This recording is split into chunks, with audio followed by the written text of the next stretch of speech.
Welkom leerlingen van HAVO 4.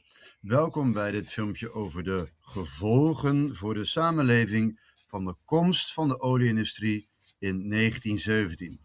En consequentie pas sociedad.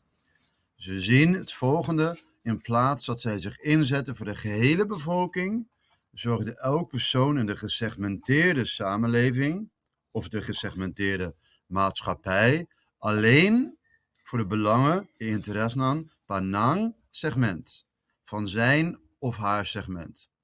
Daarom was het moeilijk om grote problemen, problema grandi, aan te pakken, want er bestond weinig eenheid, unidad, abao e población, onder de bevolking. Nog een groot nadeel van deze soort samenleving, de gesegmenteerde maatschappij, was dat het aanzien van elk persoon afhing, dependiente, van je segment. We gaan verder kijken naar de vragen die we hierover zien staan. Dus laten we even kijken naar de vragen hierover. We gaan naar beneden.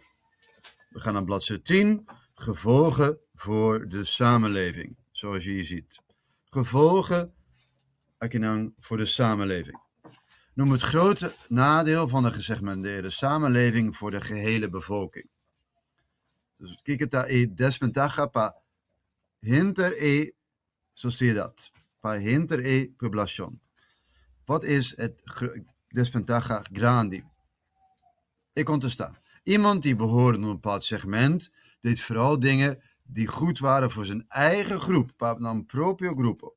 Gruppo proprio. Hij of zij zette zich niet in voor het algemeen belang. Ja? Algemeen belang, daar in interesse común. Algemeen belang. En dat is heel belangrijk.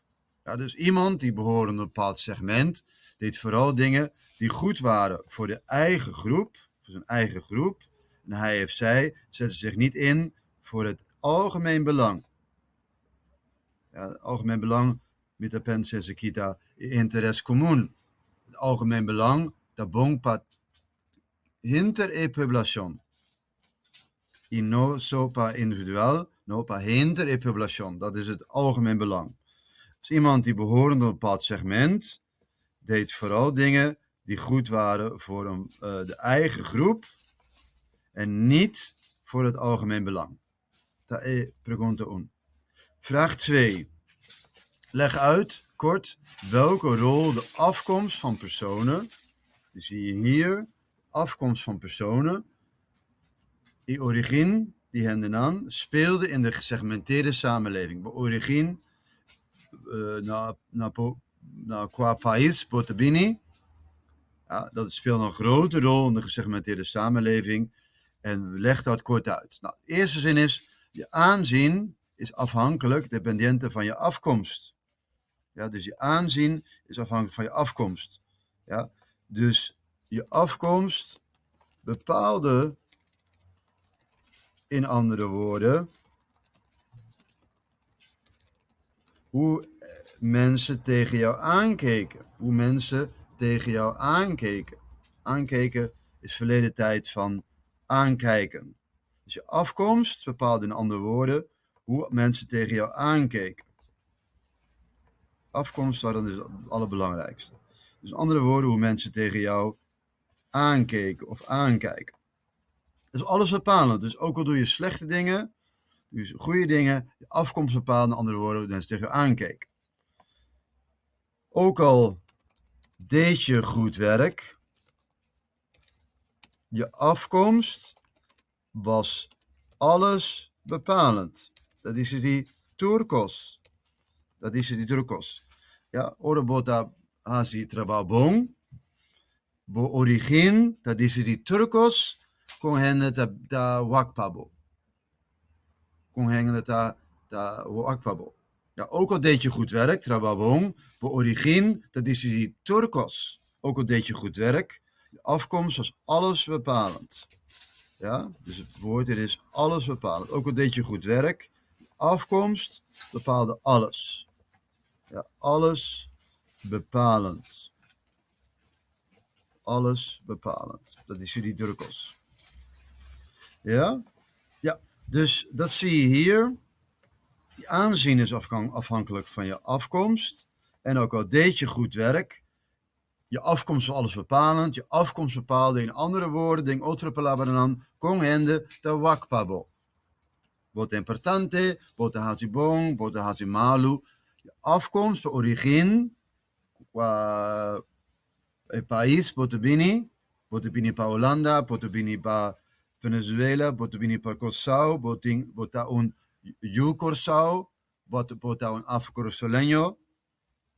Ja, dit bepaalde alles hoe mensen tegen jou aankeken. Dus ook al deed je goed werk, je afkomst, dat zie je daar, je afkomst was alles bepalend, zoals je daar ziet. Ja, ik hoop dat je het antwoord hebt en ook begrijpt. Pensa bon y make sure bote comprender e contestar também. E nota so scrivi e contestar. Vraag 3. Pergunta 3. De samenleving van Curaçao veranderde enorm, cambia enorme, door die bini van de olieindustrie. En nombra, jammer tipo di sociedad, dat Curaçao was promé olieindustrie, en noem het soort samenleving dat Curaçao was, nadat de olieindustrie kwam naar Curaçao. Dus wat was het eerst en wat was het later? Voor de komst van de olieindustrie was Curaçao een eenzijdige samenleving. Dus voor de komst van de olieindustrie was Curaçao een eenzijdige samenleving. Dat zeg ik eigenlijk verkeerd. Het was een meerzijdige samenleving. Ja? Nee, ik zeg het nog een keer verkeerd. Het was een gesegmenteerde samenleving. Gesegmenteerde samenleving. Niet aan tikkie kent, zenden. Ja? Een gesegmenteerde samenleving. Met een G erachter. Dus voor de komst van de olieindustrie was Curaçao een gesegmenteerde samenleving. Je afkomst was alles bepalend. Dat hoort bij een gesegmenteerde samenleving. Dan 2, na de komst van de samenleving, stap pa stap, un pa un, stap voor stap, un pa un. Ja, het is geleidelijk, in stapjes, un pa un, krijg je een klassensamenleving. Dat ga ik zo meteen uitleggen. Dat is een moderne samenleving, een klassensamenleving. Dus na de komst van de olieraffinaderij werd Curaçao een klassensamenleving waar je opleiding, bo educación, y bo carrière, y bo profesión, tabere hopi más importante. De klassensamenleving. En dat werd het geleidelijk, un pa un, tranquil, pero het werd het geleidelijk, stap voor stap, un pa un, na de komst van de olieindustrie, werd het dit soort samenleving. Ja, dus na de komst van de olieindustrie werd het een klassensamenleving. Na de komst van de olieindustrie. Ja.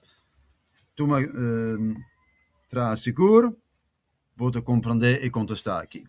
Een klassensamenleving. Noem 2 kenmerken van een moderne samenleving. Aspecto nan, typico nan van een moderne samenleving. Dus wat zijn 2 kenmerken van een moderne samenleving? Ik schrijf er 1 voor 1 2 op. 1, ja, je afkomst, je status of aanzien werd bepaald, door je beroep, bo trabajo, je werk, bo profession of bo opleiding. Ja, dus je status, aanzien werd, of eigenlijk wordt, want we zitten er nog steeds in, de moderne samenleving, bepaald door je beroep of je opleiding. Bo profession, bo trabajo, dat is die bo status, bo aanzien of bo education. Die is die bo status of bo aanzien. Dus dat is 1. Bepaald door je beroep of je opleiding. Dus dat is het eerste deel van je antwoord bij 4. Het tweede is ja, je kunt je status verhogen door een betere baan of een betere opleiding te volgen. Ja? Dus je kunt je status verhogen. Door een betere baan of een betere opleiding te volgen. Ja? De opleiding die volg je. Dus je kunt je status verhogen of door een betere baan of door een betere opleiding te volgen. Zoals je hierboven ziet. Ja? Dus je kunt je status verhogen door een betere baan of door een betere opleiding. En we noemen dat te volgen. Dat is pa Hollandes, anyway, een education. Dus je volgt een opleiding. Dus je kunt je status verhogen door een betere baan, of door een betere opleiding te volgen. Zoals je hier ziet. Zoals je hier kunt zien. Ja? Dus je kunt je status verhogen door een betere baan, un trabajo mejor, of seguir un educación mejor. En bota crea un status más arriba. Ja? Dus je kunt je status verhogen. En iedereen wil dat. We noemen dat ook wel, ja, je plek op de sociale ladder verbeteren. Nos se llama aquí también, nos se llama aquí también, bo plek, bo lugar, riba e sociale ladder, mejor. Je plek op de sociale ladder verbeteren. Want dan krijg je meer status, dan ga je mas status, en dan ga je mas aanzien. In manera aquí. Door een betere baan, of door een betere opleiding. Dus of door een betere baan, of door een betere opleiding, bota mijo, bo status, bota mijo, bo lugar, die hebben een sociale ladder. Ja? Het staat ook in de tekst. Por lees aquí, dingo texto, ding boeki es aquí también. Ding boeki aquí también. Oké, pregunta de laster. Ding película aquí. We gaan naar beneden. Wordt erbij een tikkie mas abau. En we hebben het over staken. En dit haal ik even weg, anders zit het in de weg. Dus je kunt je status verhogen door een betere baan of door een betere opleiding te volgen. En het heeft het te maken met je plek op de sociale ladder verbeteren. Staken. Huelga. Bonota hazi trabajo. Leg aan de hand van de kenwoorden onderdrukking, repression, violencia, in compañía uit hoe de overheid, el gobierno, voor 1950 reageerde op stakingen en stakers. Ja? Nou, staken was voor 1950 verboden en het werd onderdrukt door de overheid. Ja, de staken was voor 1950 verboden op Curaçao en het werd onderdrukt door de overheid. Dus het werd onderdrukt door de overheid. Ja. Op dit vlak werkte de overheid samen met de bedrijven. Dus op dit vlak, terreno aquí, área aquí, gobierno te trabaja junto con compañía. Área aquí, gobierno te trabaja junto con compañía. Dus op dit vlak werkte de overheid samen, trabaja junto con compañía. Op dit vlak werkte de overheid samen, junto con compañía. Als je toch ging staken, dan reageerde de overheid met geweld op de stakers. Dus als je toch ging staken, dan reageerde de overheid met geweld. Dat gebeurde regelmatig, weet je. In de gevangenis gestopt, el gobierno pone ding prison, el gobierno también te usa violencia contra huelganisten. Als je toch ging staken, reacción pa gobierno te usa violencia. Als je toch ging staken, dan reageerde de overheid met geweld. En dan de omgang van de overheid met Felix Zacuto. In 1922 liet dit zien.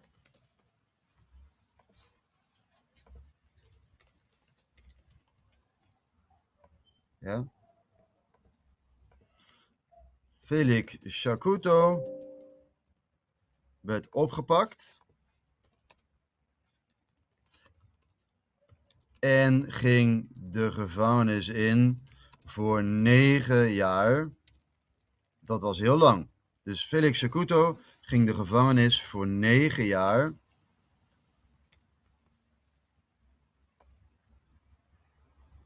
Ja, dus Felix Shakuto werd opgepakt. Hazi pone pa prison. En hij ging de gevangenis in voor 9 jaar. Dat was veel meer dan eigenlijk nodig was. Het was onderdrukking van stakers. Dus het was veel meer dan eigenlijk nodig was. Het was repression, executa repression, door die gobierno para die huelganisten. Ja, het was onderdrukking, repression para huelganisten. Dus de omgang van de overheid, el gobierno, con Felix Shakuto, pa 1922, la Ramirez aquí, Felix Shakuto werd opgepakt, poned in prison, die 9 años, meo, dat was veel meer, executa hopi mas, eta mesterdi, e caso aquí, executa repression.